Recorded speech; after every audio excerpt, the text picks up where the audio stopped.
Good afternoon-ish, West Ham fans. Rush the West Ham Network. Hope you're safe and well. It's match day, and it's live as West Ham take on Leeds United at Elland Road. 8 o'clock kick-off. Absolute scenes. Also, under-21s are playing Aston Villa at 7 o'clock as well. If you don't want to go to the Leeds, watch the Leeds game, you can watch Aston Villa, or you can watch the under-21s for half an hour for the first half, jump in the car, drive back home if you're 15 minutes away, and then you can watch the Leeds game. Absolute scenes. If you want to watch the Leeds game, you want to maybe find it on a dodgy stream, maybe IP Vanish. Don't forget to scan the QR code for 83% off. Absolute scenes off your VPN. So anyway, what we try and do for anyone new to the channel is we try and put together a starting 11. Now, after the Brentford game, I'm hoping that was a blip. Because I think the previous week, I think I got it bang on. And last week, I think I got the Brentford game, I think I got like 3 or 4 positions or 3 or 4 people right. And that was it. So let's hope for a better hit rate today. Now, obviously, you play a Leeds side, who are, we said at lunchtime, and we said at the in Stat Attack, they've got a few players potentially out. Particularly Noah Okafor. He's very much, well, he's 50-50, but there's a bit of sickness in the camp, so we could take advantage of that. We are bereft of any confidence as a side. So for me, if that happens, let's not fuck about with things. Let's not try and be clever. Let's stick to what the players know. So it's almost like, I've said it before in a negative way, but I think in a positive way. Factory settings. You go back to factory default settings, so they know where they are positionally, and then that's one thing less thing they have to worry about. Because it's crucial we get something today. Absolutely crucial. Then we've got Newcastle, Burnley, Bournemouth, I think, in the next 3 games or something like that before the next international break. We need a run. Otherwise, when we come back, it's come back after the international break. It's a clear run now until March, and with the AFCONs and stuff, and then the January transfer window. Anyway, let's pick the side. In goal, now obviously we've got Rui Barbosa. I believe he's there today, the new goalkeeper coach, with Billy now back doing the head of academy goalkeeping at Rush Green and Chadwell. So for me, I think Iriota stays in goal. Makes perfect sense. I don't think he's done anything bad at all. I don't think he warrants a changing in the goalkeeper. I think when there is a dip in form, I think he's average at the moment. He has a couple of good shot stops. He's not being asked to do anything clever with the ball. He's just hoofing it up. But the trouble is, there's no one really of any height up there to hoof up to. Anyway, I want us to go back to a back 4. I think, as I said, I always mention Damien in this. He's, for a lot of these players, it's in their DNA, 4-2-3-1. And when you're scrabbling around for results, having to think about different positions you're playing as well as trying to win the game. If you're comfortable in a position, stay in that position. That's all I want today, is just to have players in their right positions, and in their natural positions. Not right, but their natural positions. So obviously last week you had the whole Skulls and Kyle Walker piece. I still don't understand that one. I still really don't understand why we did that. My only assumption is I was thinking maybe because obviously, a bit like Bowen, he comes off the right, comes onto his left. Ollie would have done the same, but I don't know. Anyway, regardless of that, let's move on, bum. So let's go Diouf. Let's go Wan-Bissaka. Let's no fucking about today. Now, I think Kilman will play. Will he put Todibo in? I don't think so. I think it's a game for Igor to come in. I think we need some physicality. I'm going to put him in the right spot. I think we need some physicality. Igor is a bit of a unit. Let's give it a go. We've always been told Max plays better with a more physical centre half next to him. His best time at Wolves was Craig Dawson next to him, who's still available, I believe. So that to me, he's okay. It's not great. So that centre-half partnership needs a lot of work in terms, but you'd have assumed Igor would have played. I mean, he might put Todibo back in.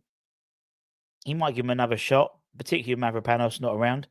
He may well drop 𝗪𝗓𝗧 in there, but I can't see that happening. Again, I can't see doing that experimentation again, he says. Quotes are like 7 o'clock when you see the complete team. And he's put Areola up front. I don't know. So I'm going to 4-2-3-1. I think let's stick to what we know. I think 𝗪𝗪𝗧 comes back into the side. There's no doubt the energy he brings. I think Fernandez. Let's push them into the mid. Let's go a little bit more aggressive. I think Somerville, obviously. I think Bowen. Obviously, Somerville gets his old club. And I think now this is not how I think he's going to always be. But I think he's going to stick with that with Paqueta. And I think he's going to put in Souček there. I think it's going to be more like that. That's what I would prefer. Because, well, actually, I prefer if he played Callum Wilson. But I don't think that's going to happen. The lad hasn't played a minute of football under him. And in the same way that JWP has been sort of frozen out, I think it's quite clear that Wilson is being thrown. Would I throw Callum Marshall in there? No. I think the physicality of the Leeds centre-half partnership would eat him up alive. We were saying it the other day in Brothers in Crossed Arms yesterday with me and my brothers.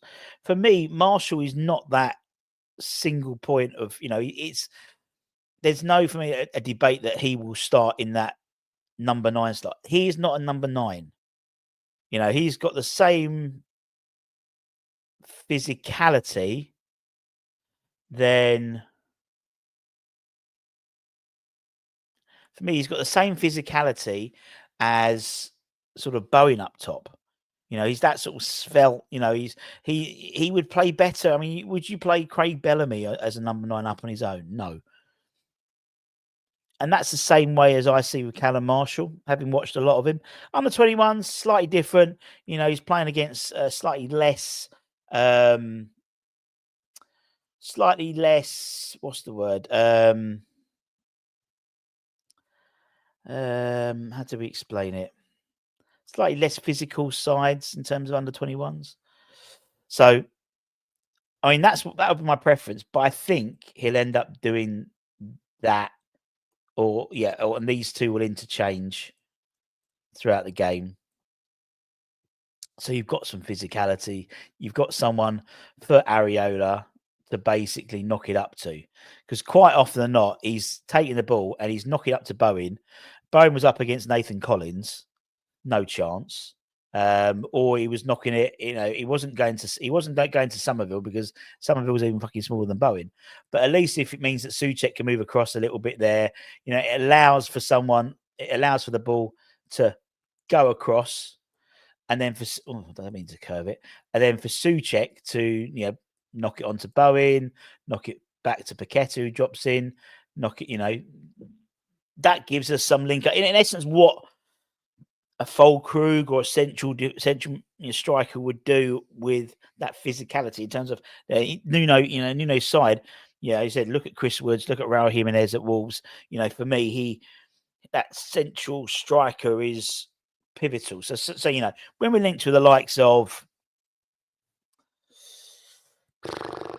like smaller, diminutive strikers, I don't necessarily think, for me, someone like an Ivan Toney is probably the ideal, on loan particularly, he's probably the ideal person we could get in, because he can drop off, he can play, he is quite lethal, when you put him in front of goal, very clinical. but he's got that physicality as well, which is what you need with a, you know, and now even more so. We talk about the Premier League becoming more aggressive. It is more aggressive. You know, you get situations now where you've got set pieces and throw on specialists, and that's the way it's going at the moment. So you need a target man to be able to compete for those long throws into the box, for those long balls. It's not exciting football, but it's definitely a way that they're playing. As I said, you've got the finding touch kickoffs and stuff like that as well. So let me know what you think. I mean, I think for me, there's, in terms of where I don't, this may change. That might be 𝗪𝗪𝗧 𝗛𝗧. He may not pick him. Maybe put Freddie Potts in, maybe a bit more energy. I think the front three are going to happen. Whether Paqueta's in a 10 and he plays Wilson up top, I don't know. But I think the rest of it, maybe that, you know, he likes 𝗪𝗧𝗔𝗥𝗧𝗜 because he tried to sign him at Nottingham Forest, but he didn't play him last week. Despite having 2 weeks, he put Andy Irvine in. Now, that might be a case of physicality, but I think 𝗪𝗧𝗔𝗥𝗧𝗜's probably the same height as Andy Irvine. So, or in a similar way, maybe he wants to give all of his squad a chance. So if that's the case, you know, you would assume maybe Freddie Potts comes in, Igor comes in, you know, but Callum Wilson hasn't been given the chance. Everyone else has been given the chance, but not Callum and JWP. But you know what I mean. You know his feelings about that. Anyway, let me know what you think. Don't forget match bingo. You can get all the stuff. You can get the VPNs. There we go.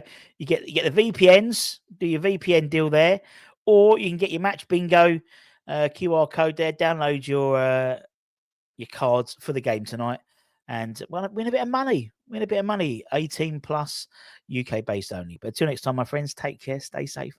Stay warm. Stay humble. Keep the faith, and I'll see you soon. Much love. Bye bye.